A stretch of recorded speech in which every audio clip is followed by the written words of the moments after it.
Ingon ana kalisod sauna mapar sa niaging Marcialo. So unta dili ni magpadayon ang maong kagubot kay luoy kayo atong mga anak mo ay maapektahan sa maong kagubot kung pananglit mabot sa time nga mo declare si Marcos Jr. o Marcialo. So maayong adlaw kanatong tanan ug welcome back sa atong channel. Ug daghan kayong salamat mga par sa inyong pagsuporta ug sa ako ang mga viewers nga wala pa naka-subscribe. Palihog ko og subscribe nga par kay para ma-update mo sa atong mga i-upload nga mga video reaction. So karon mga par adlaw karon nga Lunes, September 22. So gahapon ang nahitabo nga rally kadto gahapon. Pero magpasalamat sa mga par nga ang rally dinhi sa Cebu nga gipahigayon ngadto sa Plaza Independencia o dito sa may Puente Osmeña nga walay kagubot nga nahitabo o walay mga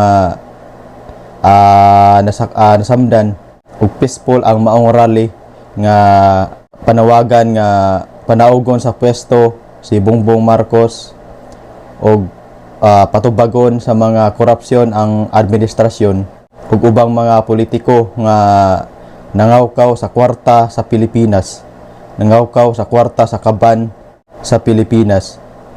So kay bao naman taning mga taga Cebu, ning mga Cebuano nga dili ingon ana ka init og mga kung magrally, kung magrally rally lang, dili lang mabot sa time nga magkasakitanay na. Di pareha nga to sa Manila gahapon nga grabe kagubot.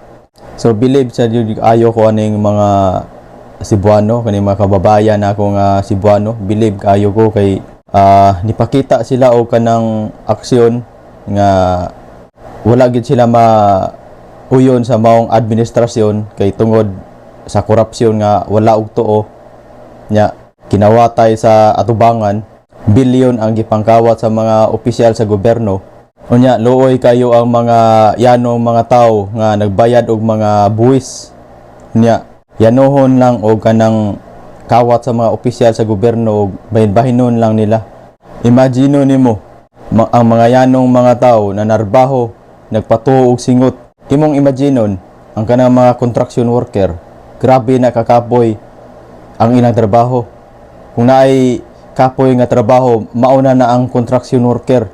Nagbayad na sila og saktong buwis, nagpatuo na sila og singot, pero yanohon lang og kawkaw sa mga opisyal sa gobyerno nga mga buaya. Ang kanang mga kasambahay, kanang mga mid, nagbayad man na sila og buwis. So nasa uban nga kasambahay nga wala magbayad og buwis kay depende po na sa ilang amo kung hatagan sila og kanang mga benepisyo.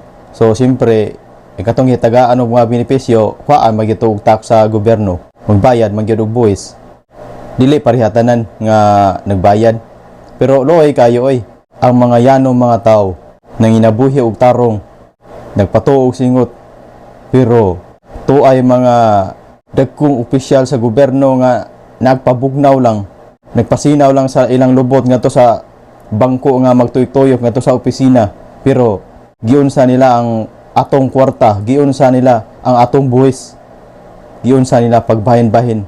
Bilyon ang nagikawat sa mga opisyal. Ngunang believe kay ko aning mga kababayan nako ang mga Cebuano. Inipakita sila og kanang kasubo. Nipakita sila og aksyon nga wala sila mauyon sa maong administrasyon. Pero wala gyud sila mopakita og nga kagubot nga niabot sa time nga magsinakitay pareha ngadto sa Manila. Kay gahapon sa nahitabong rally protesta ngadto sa Manila gahapon, nagadaiyang mga grupo ang nisalmot. Puwerte lesora gahapon ngadto mapor sa Luzon. Kay ang uban ngadto gipangsunog ang ubang mga kuan. Napatoy uban ngadto mga container van gipangsunog. Ay uban nga mga pulis na igos bato kay gipanghapak sa mga tao kay atangan man sila sa mga pulis kay ang mga tao nga nagrally gusto bang musuod sa Malacañang. So siyempre trabaho man sa mga pulis nga kay ilang atangan ang nagrally kay siyempre trabaho man sa nila mo'y looy kayo ang mga pulis kay mao intay naigo sa bato, naigo sa mga itlog, kung sa pa nang gipanggamit gahapon nga gipanglabay sa mga rallyesta. So dili sa nato ma-blame ang mga tao nga ang Tagaluson nga nganong nahimo to nila, nahimo nila ang rally nga niabot sa time nga naghinampakay kay naaman sa sila'y rason nganong ilatong nahimo. Kay og maayo pang pagkadaan ni Bongbong Marcos ang karon nga administrasyon dili ta moabot sa punto nga sinakitay. Prangka nga pagkaistorya. Kumingon sila nga si Bongbong Marcos way labot sa korupsyon o atong ibutang si Bongbong Marcos way labot sa korupsyon. Usa siya sa nipirma sa mga gipapasar sa iyang igagaw nga si Martin Romualdez. Usa siya sa nipirma sa mga budget nga billion nga budget nga gipangkawat lang sa mga opisyal sa gobyerno. Apil gihapon si Bongbong Marcos sa manubag ana. Kung ibutang nato nga walay labot si Marcos sa korupsyon, usam siya ni pirma. Ay kung ina nga pirma ditso lang siya pirma, wala siya bubasa. Kay kaning sistema hagod mga par, kung magpadayo ni ang maong kagubot ngadto sa Luzon, kung magpadayo ni delikado kung si Bongbong Marcos mo declare og martial law. Kung sa muka na si Bongbong Marcos sa hapit kada adlaw nga nay mahitabo nga ingon ana, kung sa muka ni si Bongbong Marcos posible ni nga mo declare ning martial law. Posible nga iyang banhawon ang gi-declare sa iyang amahan sa una nga si Marcos Sr. ni declare og martial law niadtong 1972 og nahuman ang iyang termino kay napildi man siya, gipalagpot man siya ni Aquino og nahuman ang iyang termino sa 1986. Pila ka tuig siya nga naglingkod, 14 ka tuig gikan sa iyang pag-declare og martial law.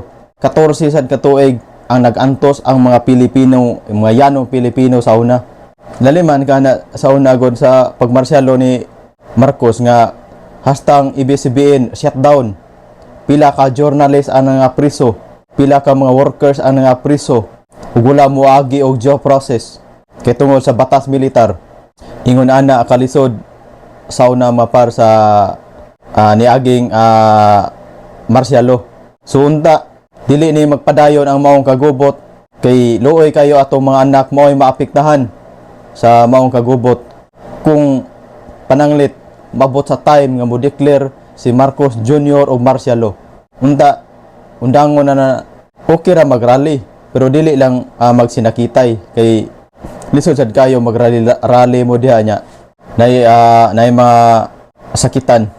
Ang kanang mga pulis, kanang mga military ni tuman raman sila silang trabaho. So dire nang kutob atong video reaction unya. Daghan kay salamat mga par sa inyong pagsuporta sa akong channel.